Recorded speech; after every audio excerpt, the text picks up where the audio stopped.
How to post an Instagram story from your laptop or PC. What is up guys, welcome back to another quick tutorial video. Today I'm going to be telling you guys how you can easily post an Instagram story from your PC. As you guys know, you are not able to post any Instagram story when you are using the browser version of Instagram on your PC.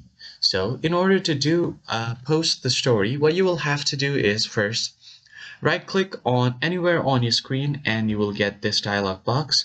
Here you will have to click on inspect, and once you do that, this little window will pop up on right side of your screen. Now all you have to do is change the aspect ratio of your screen and make it as it's a mobile device. So just click on this little icon right here and it will change your screen to a different dimension.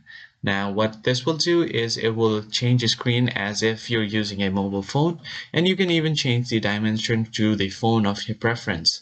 So right here I'm going to choose this one, and once you do that, just give your website a quick refresh.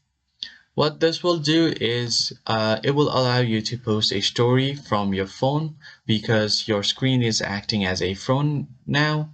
So what you'll have to do is click on this plus icon right here, but you cannot close this window right here, so you just have to click on this plus icon and it will open up your window. So all you have to do is choose your file and post the story. So I'm just going to click right here and I'm going to go ahead and click on my desktop to choose a file from there. And once you do that, you should be able to select the file and upload it on your story. So once you do that, you can just click on add to story right here and it will be uploaded. So that is pretty much it guys. If you found it helpful, hit like, share and subscribe button. And if you want to go back to your PC, just wait for it to upload and then click right here again and your dimensions will change. Just close it out and your story will be posted right here. So that is pretty much it. If you found it helpful, hit the like, share and subscribe. I'll see you on the next one.